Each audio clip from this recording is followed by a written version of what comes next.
Des chercheurs toulousains ont identifié et filmé les vaisseaux sanguins Ève utilisés par les lymphocytes T pour rentrer dans la tumeur et détruire les cellules cancéreuses.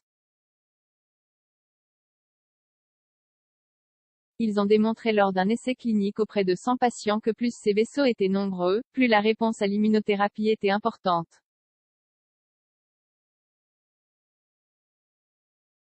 En laboratoire, ils ont mis au point un traitement permettant de démultiplier ces vaisseaux. Au départ, c'était une intuition, avant de devenir une hypothèse et depuis peu une réalité. Des chercheurs toulousains viennent en effet de prouver que des vaisseaux sanguins un peu particuliers, baptisés Ève, sont les autoroutes du sang qui permettent aux lymphocytes tueurs de cellules cancéreuses d'accéder jusqu'à la tumeur. Ces globules blancs sont un peu comme des agents de sécurité qui patrouillent dans notre organisme pour nous protéger des cellules cancéreuses qu'ils détectent. Depuis quelques années, l'immunothérapie est utilisée pour activer le système immunitaire de ces lymphocytes T. Un traitement qui a permis à de nombreux patients condamnés par un cancer de stade 3 ou 4 de pouvoir survivre. Mais jusqu'à présent on ne savait pas vraiment comment ces tueurs de cellules cancéreuses se frayaient un chemin jusqu'aux tumeurs. Plus il y a de vaisseaux, plus le traitement marche. Nous avons identifié ces vaisseaux Ève comme étant les portes d'entrée pour les lymphocytes dans les tumeurs pendant le traitement d'immunothérapie, et même avant le traitement.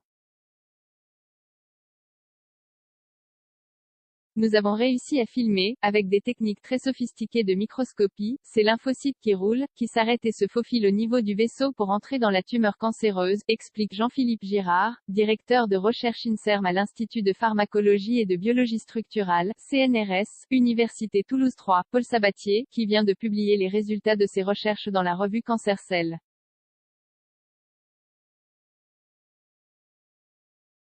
Une fois qu'ils ont eu compris quelle route ces globules blancs, tueurs, empruntaient, ils ont cherché à savoir quel était leur rôle dans l'efficacité du traitement par immunothérapie. Ils ont donc mené une étude clinique auprès d'une centaine de patients atteints d'un mélanome et suivis par le professeur Caroline Robert, chef du service de dermatologie au Centre de traitement contre le cancer Gustave Roussy, à Villejuif. Un biomarqueur pour prédire. Ils ont scruté les coupes de tumeurs réalisées grâce aux biopsies et ils ont compté le nombre de petits vaisseaux F qui s'y trouvaient.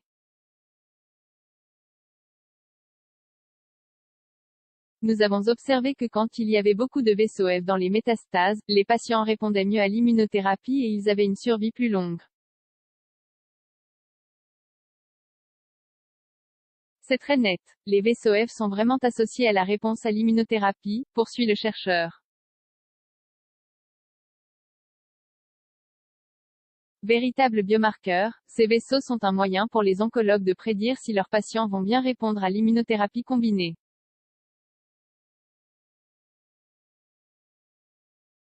Car ce traitement, s'il est très efficace et permet d'offrir 50% de survie à ceux qui en bénéficient, il est aussi très toxique et a de nombreux effets secondaires qui peuvent être fatals. Un moyen de doper le nombre de vaisseaux Ève trouvait une avancée importante donc pour les choix thérapeutiques des oncologues.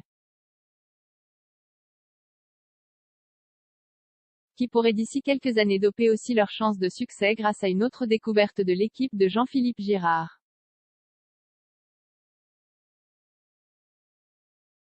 Celle-ci a en effet réussi en laboratoire à trouver un moyen de doper le nombre de vaisseaux Ève, et ainsi démultiplier les portes d'entrée pour que les lymphocytes T aillent détruire les tumeurs.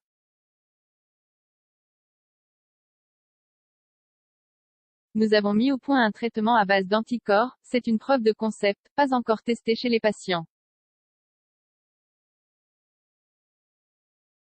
Mais nous sommes arrivés à modifier la proportion. Nous avons augmenté de 50% le nombre de vaisseaux, mais cela a suffi à augmenter l'efficacité de l'immunothérapie et cela a fait régresser les tumeurs qui normalement ne régressaient pas, indique le chercheur qui l'a testé sur des cancers du sein, du côlon et fibrosarcome.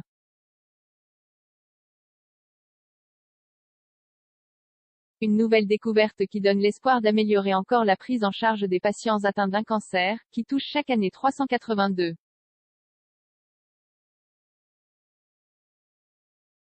000 nouvelles personnes et est à l'origine du décès de 157 400 patients, première cause de mortalité en France.